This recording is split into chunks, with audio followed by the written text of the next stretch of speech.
Okay po. Good morning po sa ating lahat. Sa pinagpalang umaga po. Good morning. Pakibati naman yung katabi mo. Sabihin mo sa kanya, good morning. Happy Lord's Day. Ayan. Okay. So, wini-welcome ko po ang bawat isa on behalf po of our leaders, our senior pastors, and our head pastor. Ngitian mo naman yung katabi mo. Sabihin mo sa kanya, welcome back. Welcome back. Yes. Okay. So, ay, bago po tayo magsimula, meron po akong kwento. Gusto niyo po ba ng kwento? Okay, sila lang yung may gusto ng kwento dito. Gusto niyo po ba ng kwento? Okay, sige. Meron po akong kwento. This story is about an old farmer. Meron siyang 3 anak. Ang pangalan ng mga anak niya, si Jim, si John, and si Sam. Okay? Ngayon, itong pamilyang ito, wala naman nabanggit na may mother, baka wala na yung mother, no? Ngayon, itong pamilyang ito is they had never attended any church or had time for God. Kasi busy sila. Busy sila sa farm. Okay? Sana all may farm, no? So, busy sila sa farm. And merong church na malapit sa kanila. Ngayon, yung pastor nung church na to, lagi siyang pumupunta sa farm nung old farmer at saka nung 3 niyang anak. And even yung mga kapatiran doon, binivisit sila and kinakamusta sila, ini-invite sila for church, no? And itong pamilyang to, ayaw nila. No? Kasi ngayon, tagtanim ngayon, kailangan namin magtanim. Tapos pag pupunta naman, ay, kailangan namin mag-ano ng pataba, hindi, wala kaming time dyan. Okay. Hanggang sa isang araw, yung bunsong anak, si Sam, nakagat siya ng rattlesnake. Okay? Ngayon, ang ginawa ng tatay, tumawag siya ng doktor. Okay? Ngayon, nung chinek na yung bata, si Sam, hindi siya mapagaling ng doktor. Hindi maagapan yung lason na nakuha niya dun sa ahas. Ngayon, naalala ngayon nung tatay, yung pastor, and yung church. Okay? Lumapit siya sa church, lumapit siya dun sa pastor. Pastor, pa-pray over naman po yung anak ko kasi kahit tumawag kami ng doktor, hindi siya gumagaling. Wala pong pa-pray over naman. Siyempre, pumunta yung pastor dun sa bahay kasama ng mga intercessor, no?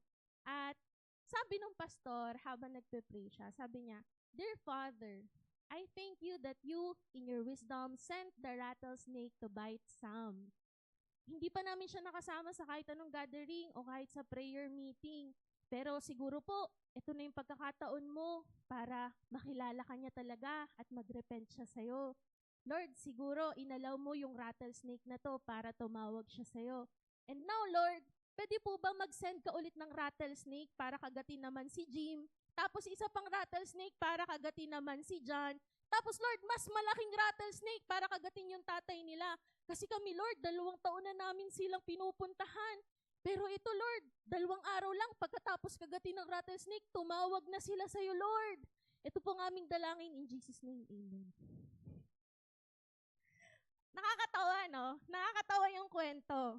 Pero, lahat tayo makaka-relate dun sa kwento. Most of the time, lumalapit tayo kay Lord kapag may dumadating na storm or hindi inaasahang problema sa mga buhay natin. Agree? Oh, lakas ng amen, di ba? Mas madaling lumapit sa Diyos kapag tayo po ay may pinagdadaan ng bagyo sa ating pong mga buhay. And ang ating pong theme for this month is about the storms of life and God. And if we're going to define what a storm is, sabi po ng Google, ang storm po is a violent disturbance. Okay? Disturbance of the atmosphere with strong winds and usually rain, thunder, lightning, or snow. Yung tipong nananahimik yung buhay mo, payapa yung buhay mo, tapos biglang i-disturb, biglang guguluhin yung katahimikan mo, biglang guguluhin yung kapayapaan mo, yun yung bagyo. Okay? At ang buhay po natin, no, nakaka-encounter tayo, physical na bagyo, yan, si Karina, at may mga padating pa. And even in our own lives, meron din po tayong mga kanya-kanyang storm. At ngayong umaga pong ito, may pag-aaralan po tayong isang tao sa Bible na naka-encounter din ng storm habang ginagawa niya yung assignment niya sa Lord. Ang pangalan po niya ay si Paul. Punta po tayo sa mga gawa, chapter 27, verses 13 to 25. Mga Gawa, chapter 27, verses 13 to 25. Sabay-sabay po nating basahin.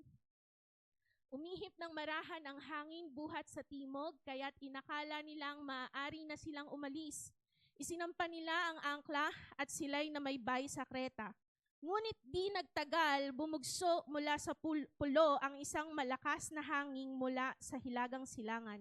Hinampas nito ang barko, at dahil hindi kami makasalungat, nagpatangay na lamang kami sa hangin. Nang makakubli kami sa isang maliit na pulo na tinatawag na Cauda, naisampa namin ang barko, ngunit nahirapan kami bago nagawa yon. Nang maidaong ito, tinalian nila ng malalaking lubid ang barko. Ngunit natakot silang sumadsad sa buhangina ng Sirte, kaya't ibinaba nila ang layag at kami nagpaanod na lamang.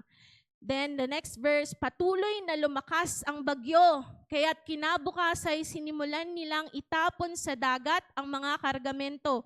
At nang sumunod na araw, itinapon din nila ang mga kagamitan ng barko. Matagal naming di nakita ang araw at ang mga bituin at hindi rin humuhupa ang napakalakas na bagyo, kaya't nawalan na kami ng pag-asang makakaligtas pa.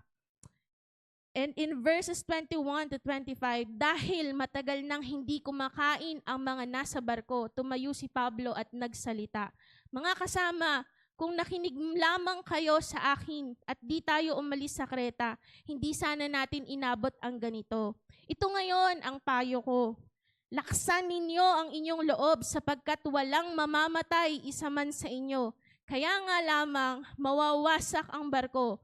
Nagpakita sa akin kagabi ang isang anghel ng Diyos, ang Diyos na sinasamba ko at pinaglilingkuran. Sinabi niya sa akin, huwag kang matakot, Pablo.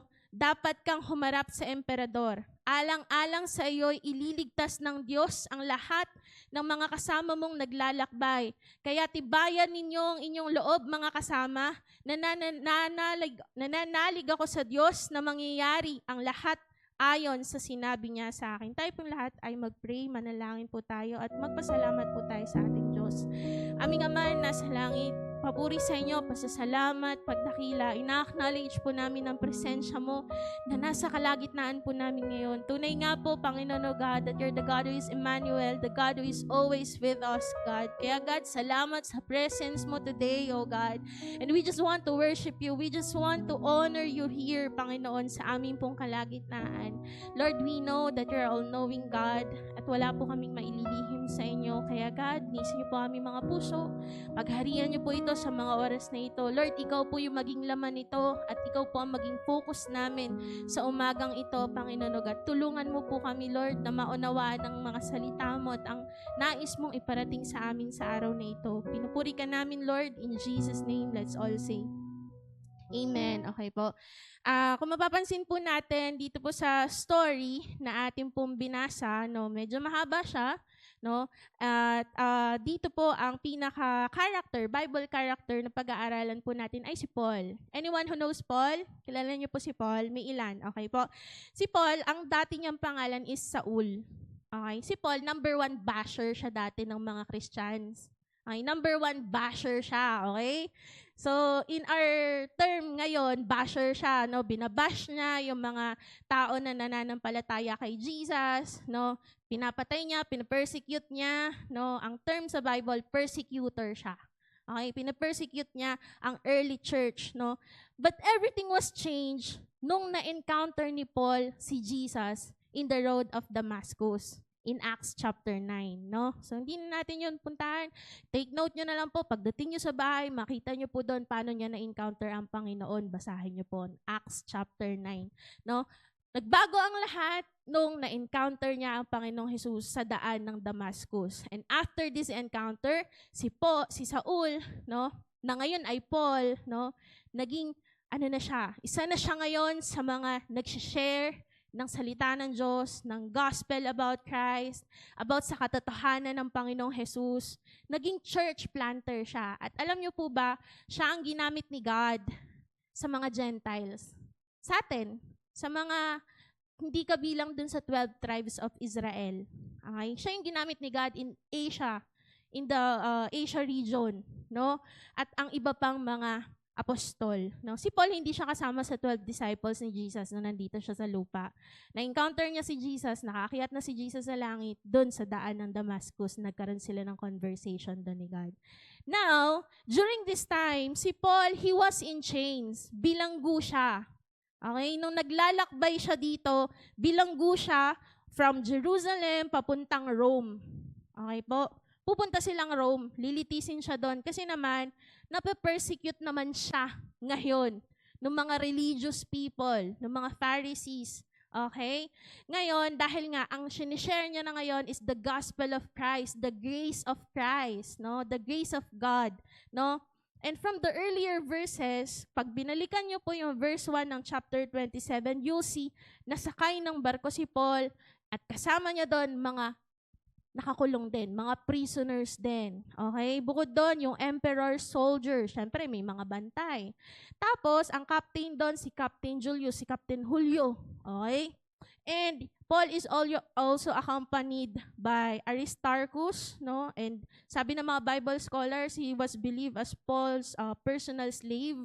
Okay? And si Luke, kasama niya si Luke dito kasi he is Paul's physician. Okay? Remember, si Paul, meron siyang pinagpipray na 3 times, Lord, tanggalin mo to. Kasi meron siyang, hindi naman specifically sinabi sa Bible kung ano yung sakit niya ngayon. Okay? Si Luke, siya yung physician ni Paul. Okay po? Now, for 14 days, nasa gitna sila ng dagat. No? At dito, sa nabasa po natin, alam naman po natin, ang hirap na nga nasa gitna ka ng dagat. What more pa kapag may bagyo, no? Sabi nga doon, kami nagpadala na lang sa alon, no? Hampas ng hangin, sumasalungat sa amin, kaya nagpadala na lang kami, no? Kasi bumabagyo po nung kanila pong journey na ito. Now, dito po sa story na to, nandun sila sa barko, merong bagyo, and in our lives, church, there are also different kinds of storms. No po? Like for example, the storm of financial trouble and heartache. No? Some people suffered especially nung nakaraang bagyo, no? They were flooded, lumubog yung mga bahay nila, ang daming nasirang gamit. Kaya ano pong nangyari? Pagbalik natin sa mga office natin, ako po, pagbalik sa office, nag-roll out ng email. Okay, everyone, yung mga nasalanta ng bagyo, pwede kayong magpag-ibig calamity fund or loan. No? Why? Kasi people needs money. No? Maaring siguro yung mga ari-arian nila, naanod, maaring siguro yung ibang mga mahalagang bagay nila, lumubog, nasira. No? Minsan darating yon, no, sa mga buhay natin, financial trouble and heartache. Someone from the family mawawala ng trabaho, siya pa naman yung breadwinner. Paano na ang pambayad ng kuryente? Paano na ang pambayad ng gatas ni baby? Paano ang pantuition ni bunso? 'Di ba? Minsan nangyayari sa atin yon, no? Financial troubles and heartaches. Sometimes naman, the storm of ill health sa kalusugan, no? Minsan dumadating din tayo doon. And in fact, ako po, from the past weeks, isa po to sa mga storms ko. Pabalik-balik kami ng hospital ng mother ko. My mom got sick, I got sick. Daming test na ginawa, at up till now, nagpa-follow-up check-up kami. No? Minsan darating yun, di ba? Yung kalusugan mo yung tatamaan. At sabi nga, di ba, kapag kalusugan yung tinamaan, syempre, mahirap yun. Bukod sa pera, yung worry din to your loved one, 'di ba? O kaya to yourself, no? Paano magtatrabaho? 'Di ba? Kung ganitong kalalagayan ko. O kaya naman minsan yung storm sa family problems. 'Di ba? Nangyayari din na people suffer family separations or loss of loved ones pag biglang may nawala, pag biglang may namatay. 'Di ba? Bagyo 'yun sa isang pamilya, lalo na kung talagang malapit sa iyo yung nawala. Ang hirap nun. 'Di ba po? O kaya naman broken relationships, no? Hindi masolusyonan na problema or even yung pagtatalo-talo sa loob ng bahay. Sometimes that happen, 'di ba? O kaya naman minsan daw yung mga storm ng buhay is the consequences of our bad decisions, no? When we experience storms as a consequences of our sins, no? Kasi meron kang maling desisyon na nagawa, syempre may aanihin ka pagkatapos. May dadating na ani, no? Laging kasunod 'yon, no? Kapag di ka sumunod sa kalooban ni God. And lastly, the storms that we don't tell anybody. Minsan meron din tayong mga bagyo na pang-personal lang, sa sarili lang natin. Tayo lang yung nakakaalam. Personal struggle, personal problem, and these are storms na you don't want to talk about, lalo na sa ibang tao. Sometimes we just want to face these kinds of storms quietly without telling anybody, and yet still we suffer because it's a storm. No, dinidil mo siya mag-isa. No? Kasi may ipaalam din sa iba na dinadaanan mo yung storm na yon, yung problema na yon. No, whatever struggle it is, no? And these are storms of life, and they come in its season, no? Ngayon, in times of uncertainty and storm, we need someone or something to hold on to, kagaya po ni Paul. Mapapansin nyo, nung binasa po natin yung verse, kahit bumabagyo, malamang siguro yung mga kasama niya doon, worried na, nagkakagulo na, di ba? Pero si Paul, hindi, tumayo siya. Pinalakas pa niya ng loob yung mga kasama niya. Tama? Hindi ka ba nagtataka, bakit ganun si Paul? Ba't ganun yung reaction niya? Anong meron sa kanya? Bakit parang at peace pa rin siya, nakapag-encourage pa rin siya, tatagan daw ang loob namin. No?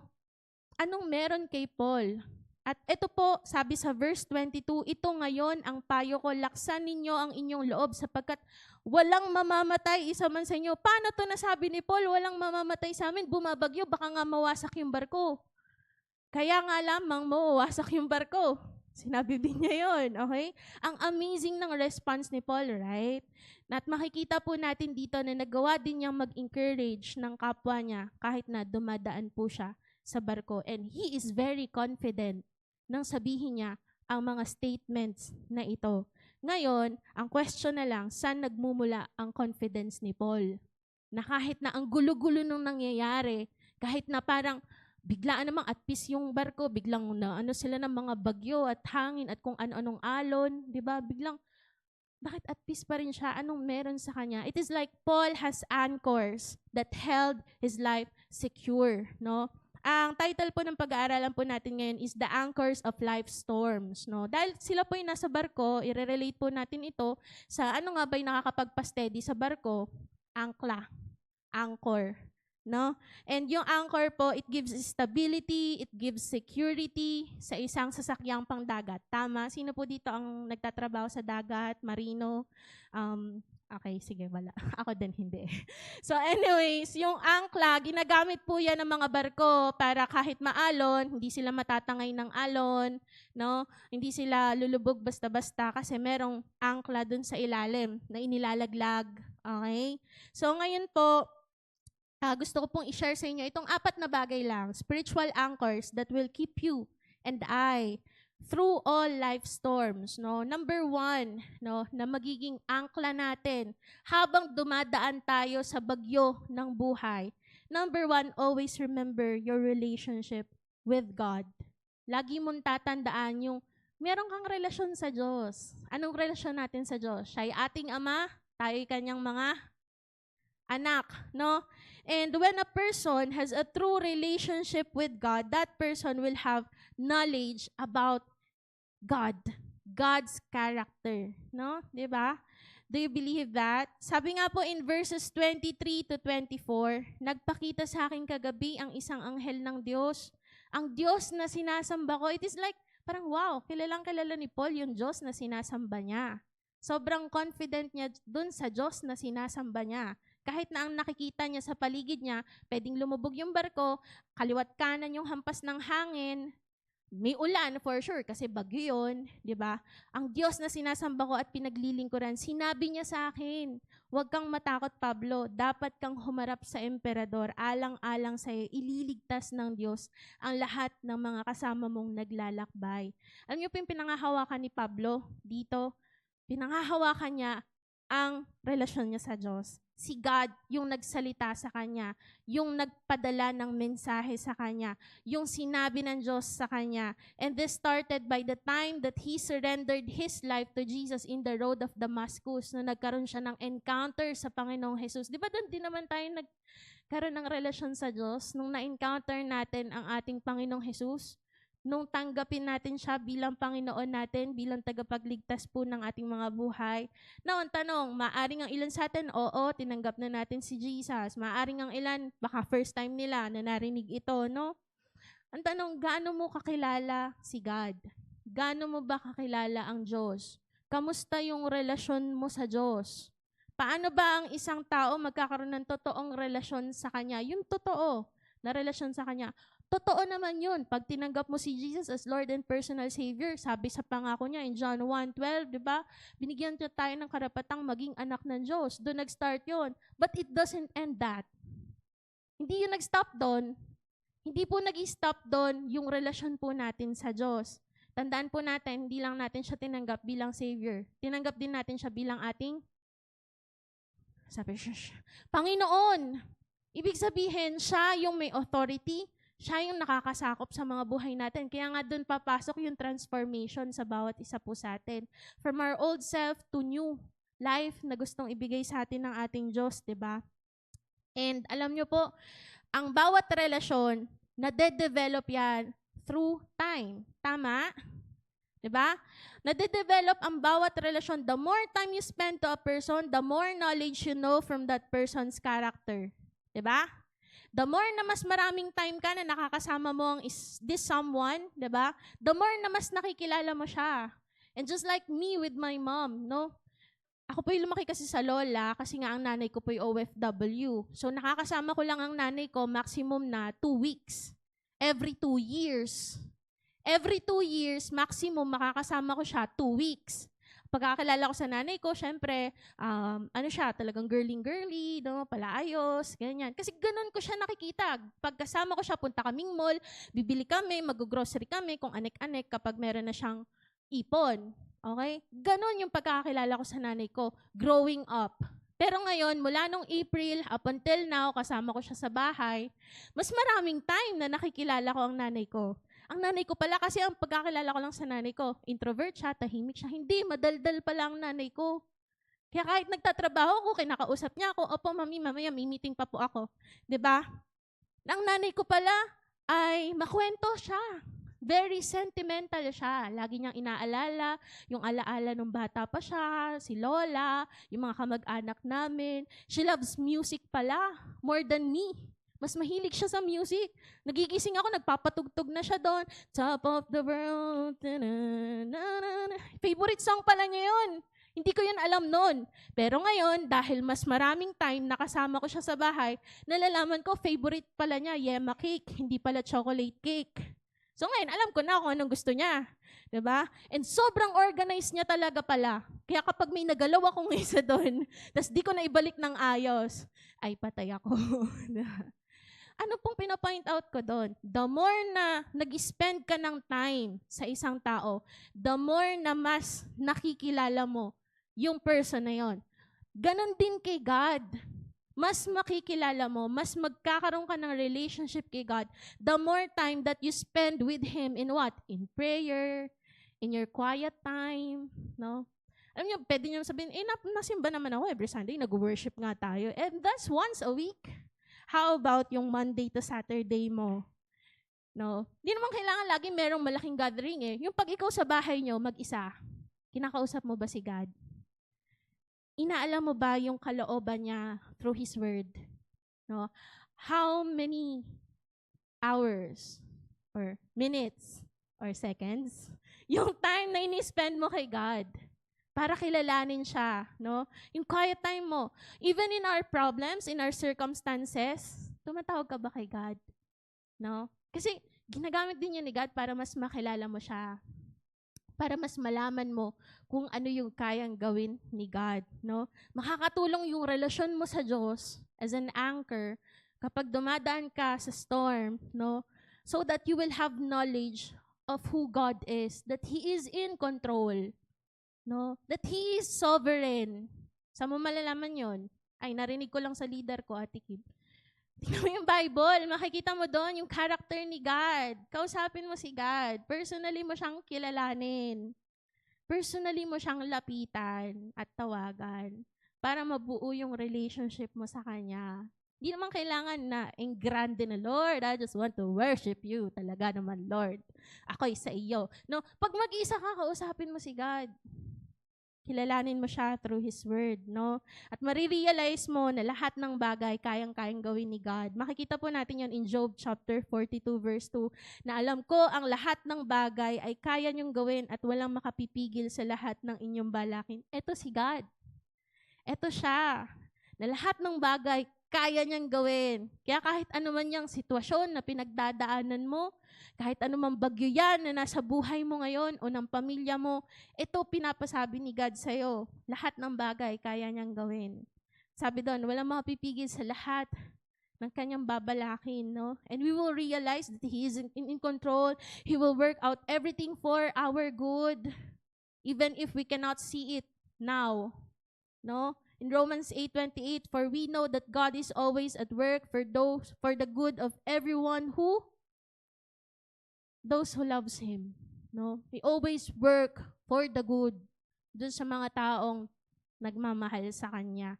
So even in the storm, no, it's reasonable to trust God kasi we know that you are a child of God. Sabi mo sa katabi mo, you're a child of God. Siyempre, kapag alam mo na ang tatay mo, si God, sovereign siya, for sure, He will help you in that storm. Amen? Tutulungan ka niya. Hindi ka niya iiwan dyan sa pinagdadaanan mong bagyo. No? And that's number 1 anchor. Number 2 anchor is the Word of God. No? Naalala ko po yung sinabi sa akin ng prof ko when I was first year college sa subject namin. The only constant in this world is change. No? Totoo naman, no? Seasons change. Kahapon nga lumabas ako ng bahay 9:30, pagdating ko ng mall. Ang init, sobrang init. Tapos nung palabas na ako ng mall kasi may mga imimit ako nung araw na yon, biglang buhos ng ulan. Tapos mga ilang minuto lang yon, biglang init na naman, 'di ba? Ako taga-Tanawan ako. Taga-Tanawan kayo? Hindi umulan sa inyo. Ganon, di ba? Ang bilis magbago, di ba? Minsan, yung trends, di ba? Uso dati is yung di-flip na phone. Ngayon, ang uso na is touch. No? Minsan, baka may dumating na hologram na. Hindi, joke lang. No?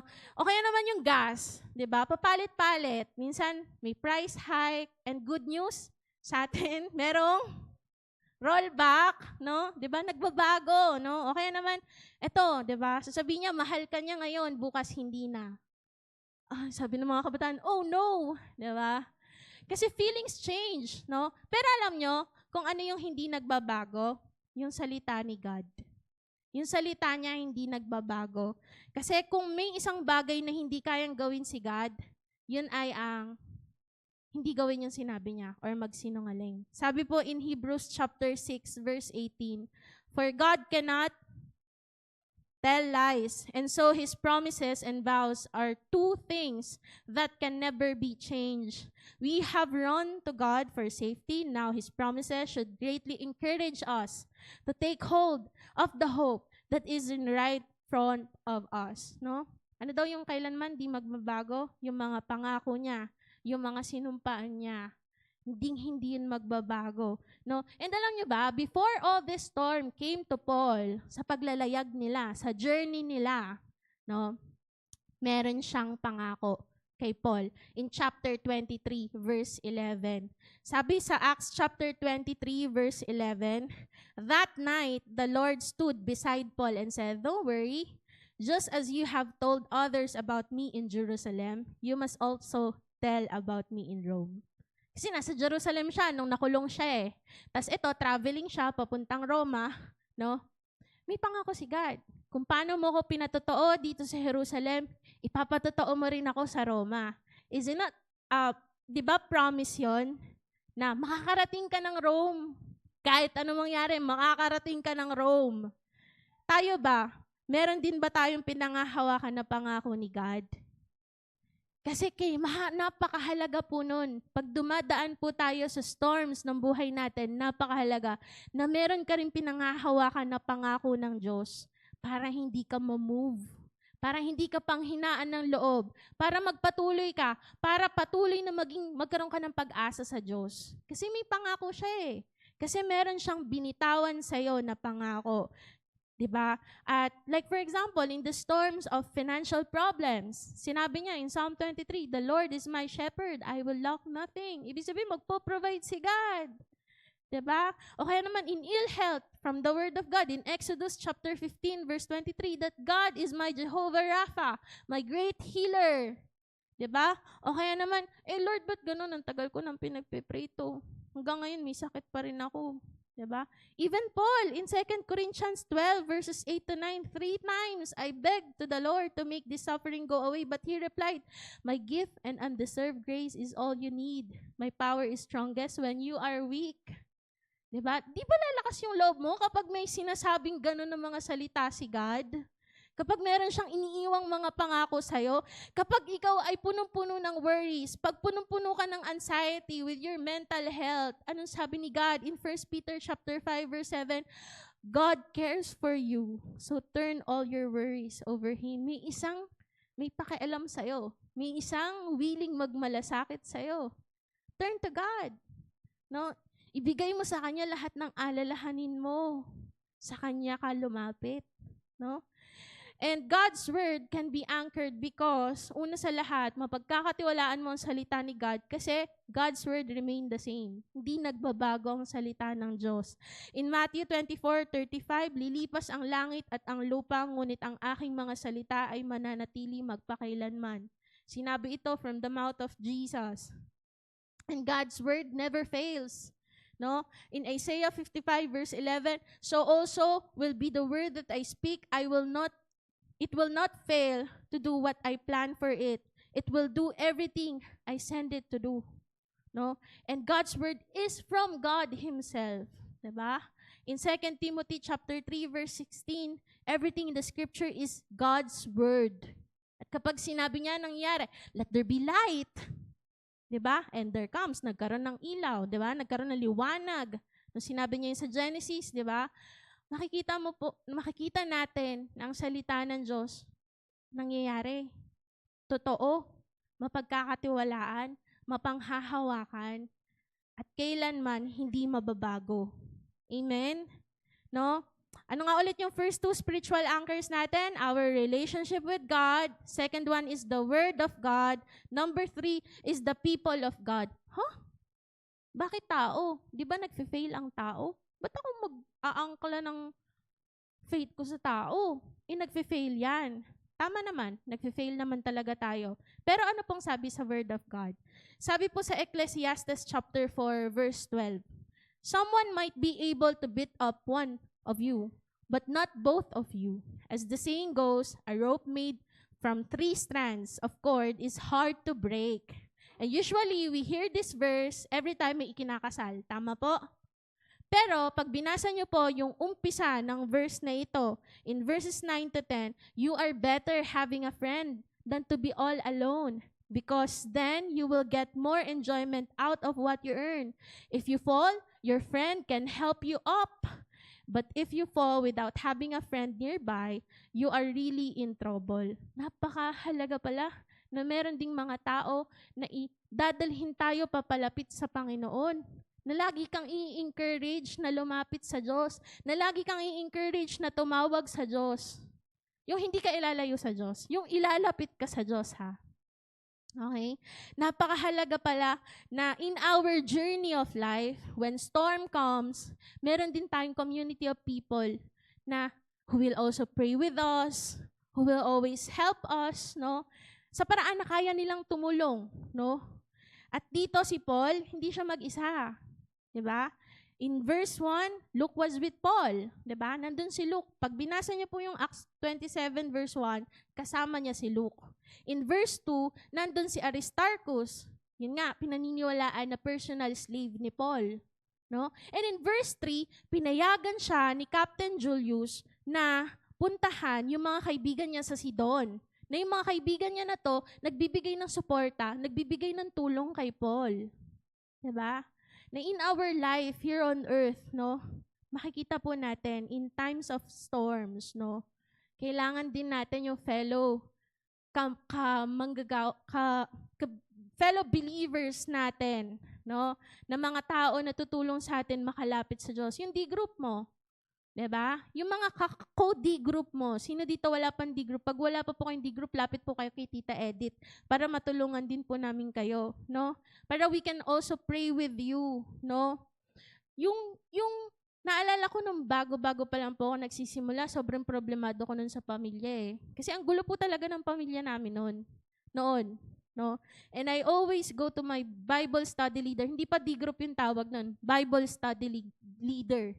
Pinupunta ko siya, naiyak ako, kasi po, tita, ganito, ganyan, ganyan.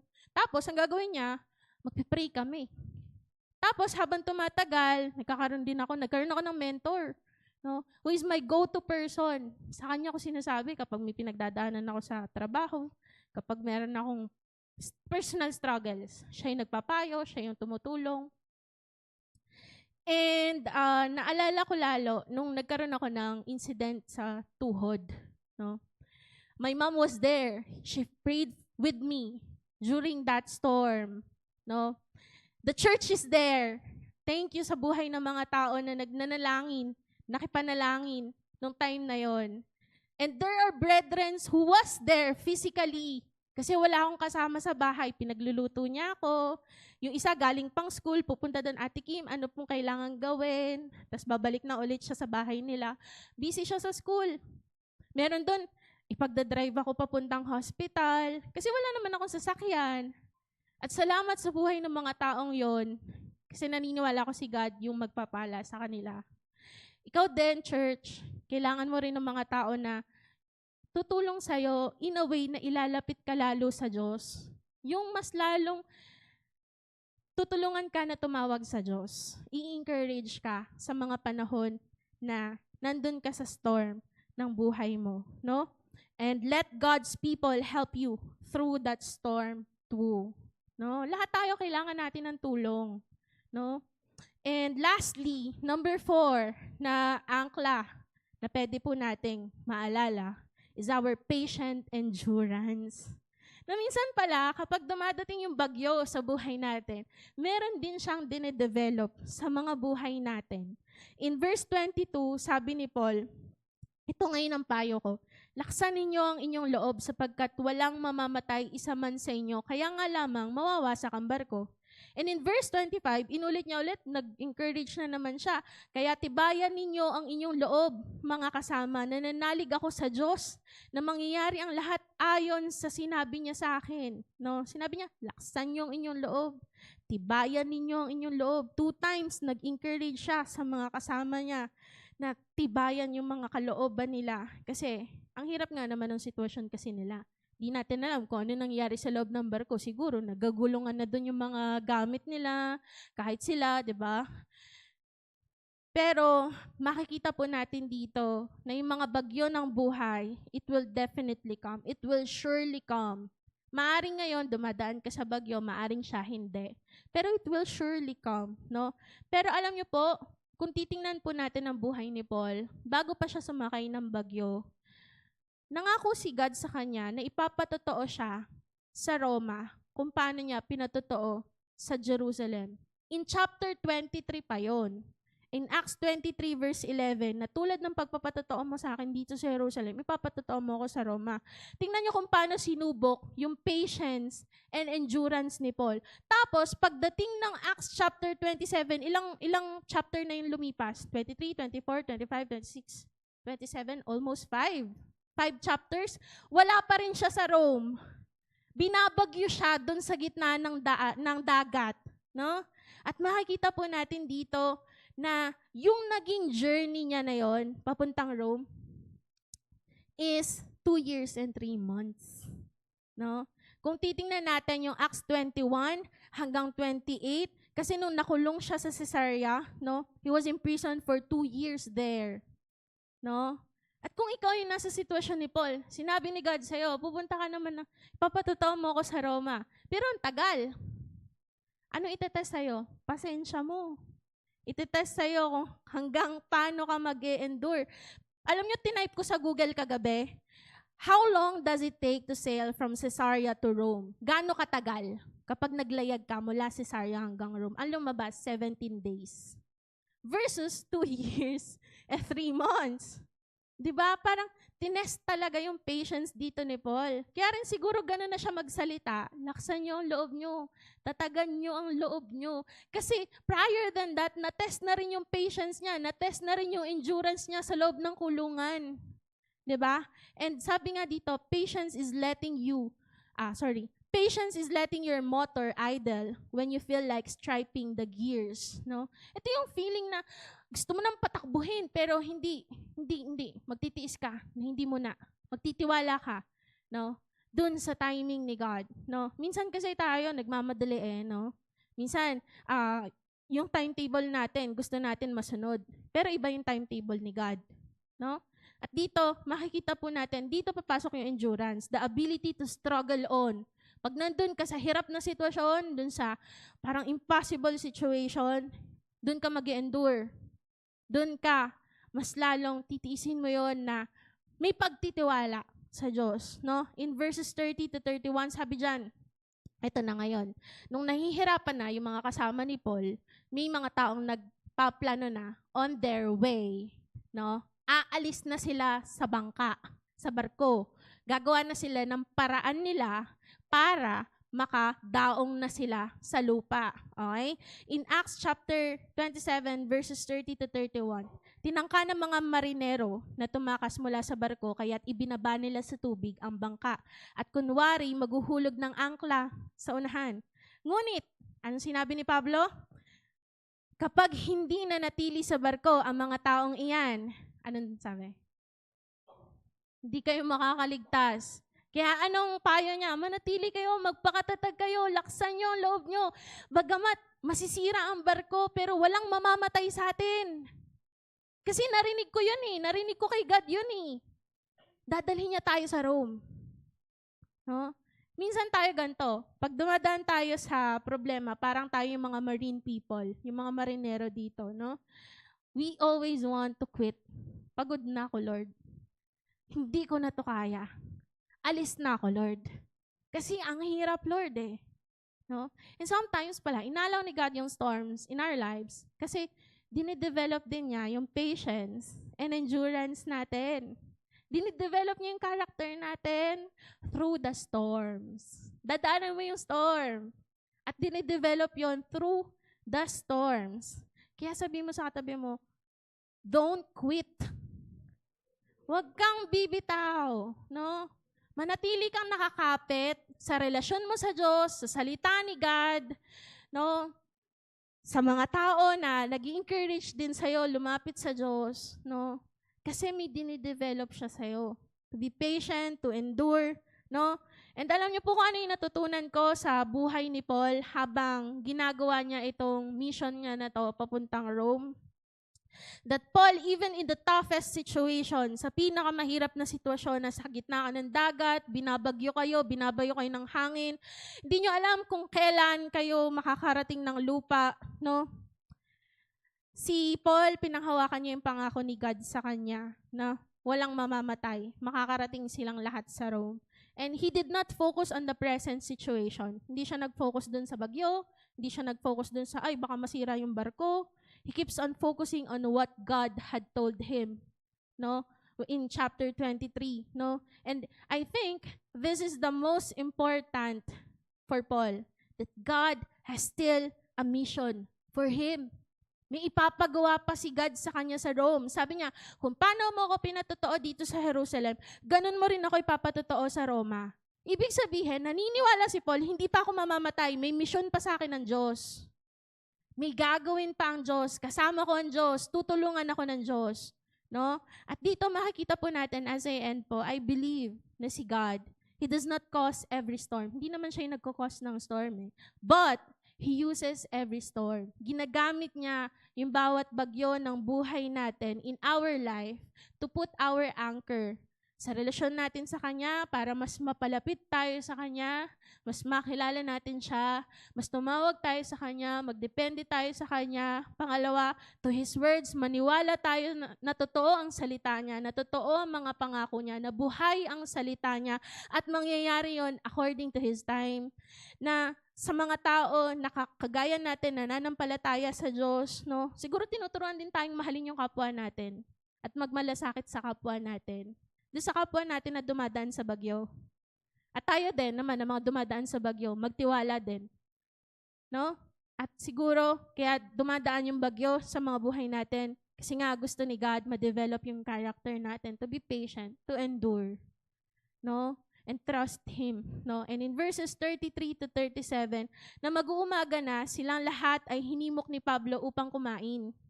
14 na araw na ngayon kayo hindi kumakain. Oh, imagine, 14 days na silang hindi kumakain. Siguro kasi nga, paano ka naman makakapagbukas ng kaldero doon? Ay, hindi ko alam kung may kaldero noong time na yun. Kung nakahampas-hampas nga sila ng hangin, di ba? So, sabi dyan, kumain na kayo. Kailangan nyo ito upang kayo makaligtas. Hindi maano ang sino man sa inyo. At pagkasabi nito, kumuha siya ng tinapay at sa harapan ng lahat ay nagpasalamat sa Diyos. Pinagpira-piraso ang tinapay at kumain, lumakas ang loob ng lahat at sila'y kumain din. Kaming lahat ay 276 pala yung kasama niya dun sa barko. And in verse 38, nang mabusog sila, ano nangyari? Tinapon nila sa dagat ang kargang trigo upang gumaan ang barko. Imagine nyo, pagkain yun, tinapon na. Kasi kailangan gumaan yung barko, kundi lulubog sila. Isang bagay natutunan ko po dito, when the storm hits, kapag tinamaan tayo ng bagyo ng buhay natin, that's the time we start thinking about what's really important. Ano talaga yung mahalaga. And here, what's more important to them during that time? The lives of everybody. No? Hindi na nila tiningnan na yung trigo ay baka magutom kami. Kumain naman sila eh. Kaya lang, itinapon na nila yon para gumaan yung barko. Kasi nga, mas mahalaga sa kanila yung buhay. Mas mahalaga sa kanila yung kapwa nila, nakasama nila dun sa barko, no? And same with our life, no? Pag dumating yung bagyo sa mga buhay natin, I pray we will all remember what's really important and what matters most. Para hindi ka bumitaw. Na maalala po natin, itong bagyong dinadaanan natin sa mundong to, hindi naman to pang habang buhay eh. Na may buhay tayong eternal. May buhay na pang walang hanggan. At sana yun yung tingnan po natin. At kagaya ni Paul, sana maalala po natin tong verse na to palagi. In 2 Timothy chapter 4, verse 7, I have fought well. I have finished the race. I have been faithful. In verse 8, so a crown will be given to me for pleasing the Lord. He judges fairly, and on the day of judgment, He will give a crown to me and to everyone else who wants Him to appear with power. Na kahit anong mangyari sa'yo dito sa mundo, hindi ka bibitaw sa pagtitiwala mo sa Diyos. Kasi alam mo, at the end of the day, may pupuntahan ka sa piling ng Diyos. Na sana, ang lagi mong titingnan, we fix our eyes not on what is seen, but on what is unseen. Since what is seen is temporary, but what is unseen is eternal. Na meron tayong buhay na walang hanggan. At sana yun yung lagi mong iisipin. Kahit gaano kabigat, kahit gaano kahirap yung pagsubok na dinadaanan mo, meron Diyos. And you can always anchor your life na meron kang Ama sa langit. Na totoo yung mga salita niya, mangyayari yun. Maaring ngayon, parang ang pangit nung nangyayari. Pero may plano ang Diyos, mapagkakatiwalaan mo siya. No? Manatili ka dun sa mga tao din na tumutulong sa'yo lumapit sa Diyos. At magpatuloy ka kahit gaano kahirap. No? Baka dinidevelop lang din ni God yung patience and endurance mo. Amen? Amen. Sige lamang po at tayo pong lahat ay tumayo at tayo po ay umawit sa ating Panginoon.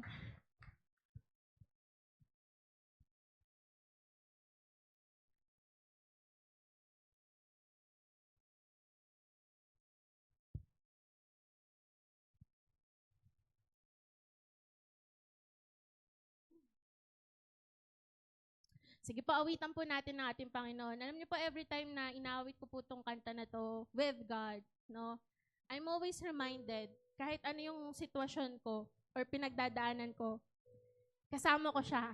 Hindi siya malayo at lagi siyang nandyan. At hindi ako maaano kasi kasama ko siya. And sana ganun ka din. Habang kinakanta mo bawat lyrics ng kanta na to, maalala mo na si God, hindi siya malayo sa'yo. That you can always come to Him and He will always rescue you. Amen? Amen. Sige po, tayo po umawit sa ating Diyos.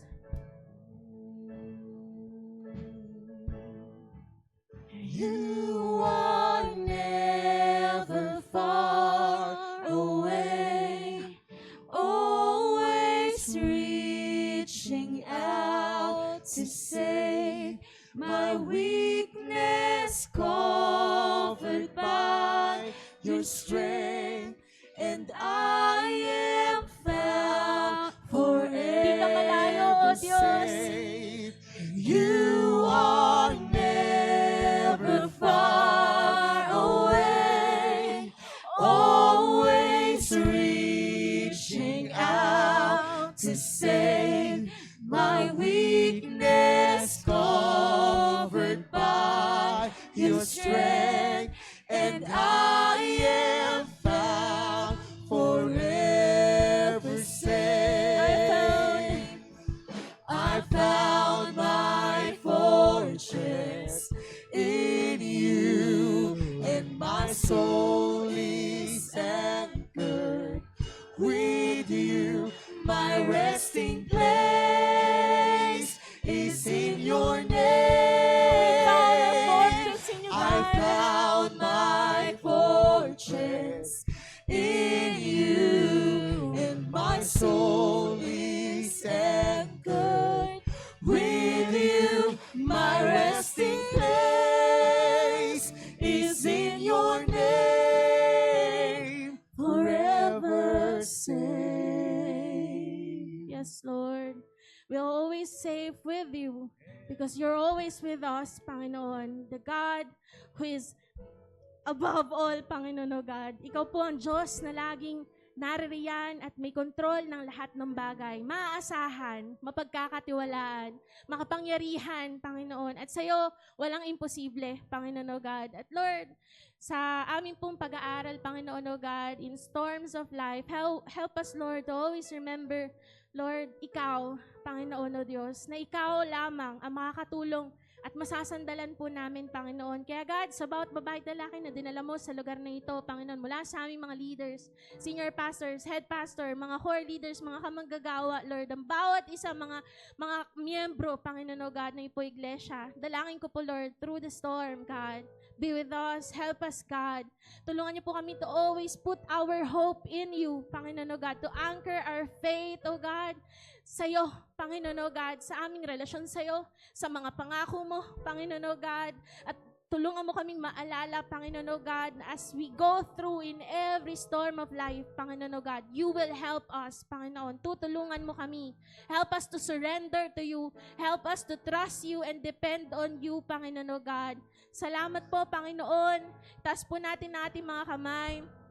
The Lord bless you and keep you. The Lord make His face shine on you and be gracious to you. The Lord turn His face toward you and give you peace. Marami pong salamat. Ito pong aming sama-samang panalangin ng may pananampalataya at pagtitiwala sa inyo. Sa pangalan ng Panginoong Hesus, tayo po'y magsabi ng Amen. Amen. Salamat, Lord. Ibo ating Salamat, palakpakan, ating ihayag ng ating Diyos ay maasahan. Ang ating Diyos ang ating angkla ng ating buhay. Purihin ka, aming Panginoon.